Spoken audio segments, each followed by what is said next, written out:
Tanin Auto Electronics here. Today we have in a 2000, I believe it's 8, Nissan Titan. So these had issues along with the Infiniti QX56, Pathfinder, other Nissan vehicles from 2004 and up. I don't know when the problems stop. It could be when this cluster design is switched. But for any 2004, 5, 6, 7, 8, 9, 10, and that general year range, they had issues with the circuit boards internally, the gauge clusters, with gauges not working, lighting not working correctly. So yeah, this customer came in and the fuel gauge is stuck at full. So let's see here. They went to the dealer. Dealer charged them $200 to tell them the cluster's bad. So customer states gas gauge doesn't work correctly, is stuck on full and won't move. Cluster's on back order, no ETA, no surprise there. Toyota, Nissan, all the manufacturers are 6 months plus on replacement clusters, if they can even get them this old. Found the cluster pointer to be faulty. Performed a cluster module examination and diagnostic, finding the cluster to be receiving powers and grounds, but the needle is not responding accordingly with the fuel pump. I'm assuming they mean the fuel sender, which could be a part of the pump assembly. Found the cluster module is the point of concern. Further examination found the cluster module internal failure of unit. No part replacement were made at this time. So, Nissans, Infinitis, a lot of manufacturers, they have like built-in test modes. So you can play around with it and kind of figure it out for your make or model. But if you hold the odometer button, one of the buttons down, and then turn the key to on, you'll see where the mileage is right now. It says test. So if you let go, it's going to do a gauge test. This is common on a lot of manufacturers. So it looks like, I mean, all the gauges are moving correctly here. They're going full to or maximum to minimum, and then the fuel gauge goes down and up again. So based off of that test, you'd assume the cluster's fine, or at least the motor's fine, the gauge motor. This isn't something where you just replace the motor and that's going to work again, because obviously it's not the motor if we just saw it work correctly there. So in the gauge test here, you can do other functions like display segment tests, all the indicator tests, revision numbers, just various diagnostic numbers in here, and codes, manufacturer codes and stuff. Battery voltage is in there. I don't know what any of these other ones are. I thought there's a lighting one somewhere. Lights up all the backlighting. Maybe not. So the backlighting on this one does work fine. So that's not an issue. So again, it's just that fuel gauge, which is strange because, you know, on the test here works fine. So that's it. Whether or not it can be repaired or not is a different story. We don't know until we get in there, take it apart, figure it out, do some testing on the bench, install it back in the vehicle, test it that way. Worst case scenario, we can get a replacement. That's not a big deal. So how do you get this out, you might wonder? Well, fortunately for us, a lot of manufacturers are liking to save costs and cut costs and not use a lot of fasteners. So this trim fastener down here by your knee, this just pops off, left and right side, right there. Once that is done, this cluster trim panel here pops off from the top, just secured in by clips on the top, and that's pretty much it. You just got to remove this little plastic trim for the ignition switch, and then sneak this out so it doesn't break your buttons. And ideally you won't have to remove anything else to get this out of here, but this one we might have to do a little bit more work on to take off the paneling here to give us some more clearance, because this left side has some switches. You can't really rotate this out of here, I don't think. This is kind of a bulging area of plastic here, so I'm gonna have to remove this and be able to sneak this out of here. Because you can't really get to the plugs either from the back side.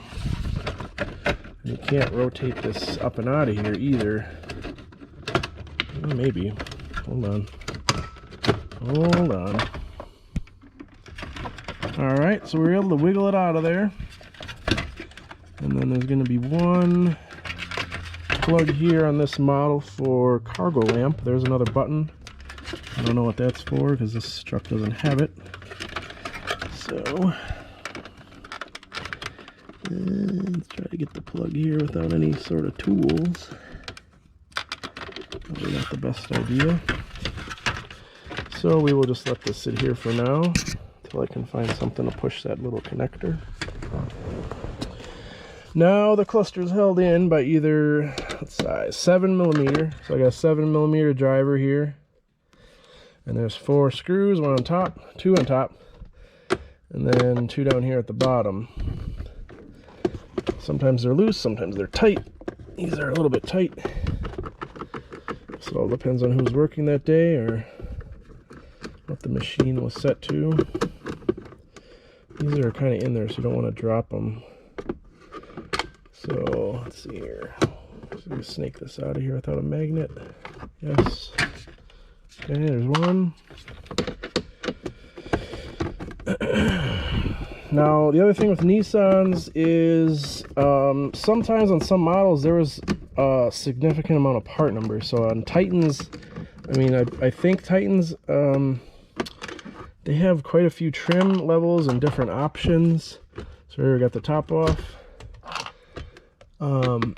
And you don't want to get the wrong part number for your truck, because if you just buy one on eBay or something like that, it might not work correctly with your options. Because Nissan Infiniti, for some reason, they like to make cluster part numbers for every different trim. Unlike Toyota, for example, one part number. Doesn't matter what trim you have, generally, typically, not always, one part number is going to work no matter what vehicle options you had. Get at this one here. This one's a tricky one.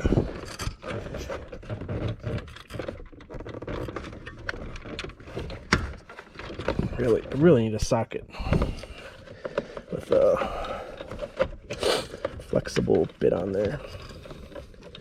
This is not cooperating. Let's try this another way.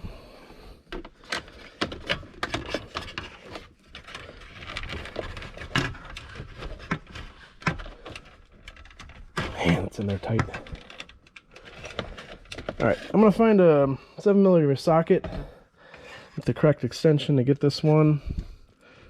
And then we'll see if there's another part of the video at this point. If not, the next part of the video is going to be kind of the aftermath, whether we repaired it, replaced it, kind of what the problems were, if we can get into that, and hopefully fix this fuel gauge. Alright, so we got our Titan cluster all repaired here. See the front, we got the lens all cleaned up and polished as best it can be done. There's still some scuffs in there, but those are pretty permanent. There's the rear of the cluster. It's got 2 connectors, one long, one short. And then here's the part number up here. Typically it's on a sticker. Sometimes it's on the lens, sometimes it's on the cluster. This one wears out and fades, so you can't see anything on here. This actually might be for the lens. So unfortunately that's another issue with Fords and Nissans, or at least this manufacturer. I think this is Visteon, or whoever manufactures the cluster and then puts the stickers on. Sometimes they use the wrong sticker, as you can see, that fades and you can't read it anymore. So yeah, this looks like it's the lens because it says chrome rings, US 7 gauge. So that'll get you a new lens. That won't get you a new cluster. Then unfortunately, there's no other part numbers on the cluster. So in order to obtain the part number, you'd have to call Nissan with your VIN number, and then they could provide you with this part number. They just can't read it anymore. So here are the connectors. You got your small and then your long. Typically, if you put this in on an angle, that's the best way to get it in there. Then you can connect one by one. So you've got one connector and the long connector there. Okay. Gauges are going to move, as you can see in here, because they just received battery power. So 12-volt battery power kind of resets the cluster, even though the car is not on. Then we're just going to line this in here. This shouldn't really fight you. If it does, then the wiring in back might be pushed the wrong way. So I've got our 4 screws here.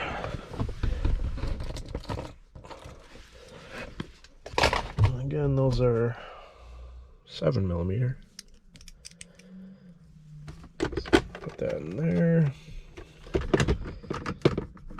Just get this secured loosely. You obviously don't want to tighten one screw and before getting the other 3 in, because that might break stuff or crack things because you have pressure on one corner of the cluster. So make sure it's fully seated before torquing everything down. So I'll get this last one in here.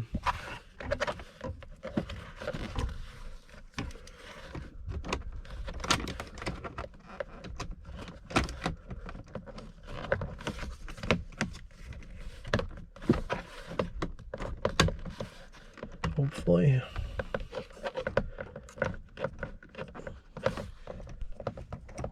Okay, getting it in there. This one was the angled one, so it's a little bit tricky to do without an angled extension.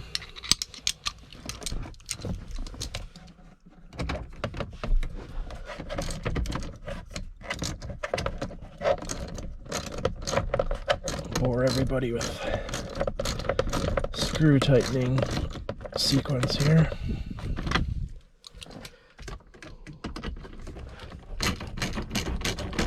Okay, it's 2.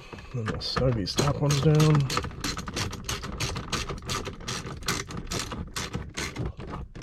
Okay.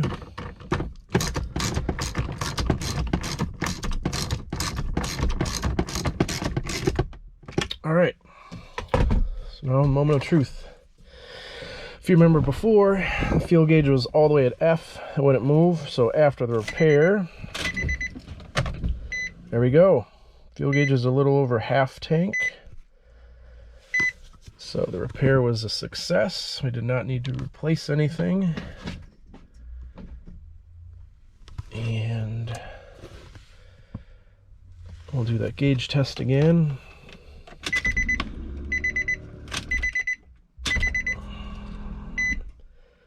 Double check, everything should go to the minimum. And maximum again. There you go. Maximum, minimum, and then back to normal. So the repair is done. This customer is going to be happy. They didn't have to buy a replacement cluster. And that's it. We'll get this trim piece back in the same way as we got it out. Make sure to plug in the cargo lamp switch before you do.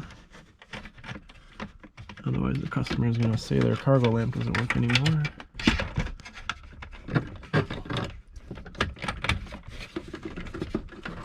Okay, get that in there. And then we're going to snake this back in. Somehow came out, so it's got to go back in. Well, I'm going to do this so I don't break it, but as you can see, the repair is complete, and that's it. So hopefully, yeah, I'll just leave that. Hopefully we can help out some people there, and you know, this kind of showed the procedure and what goes wrong with these, and we can get it repaired for you. So thanks for watching.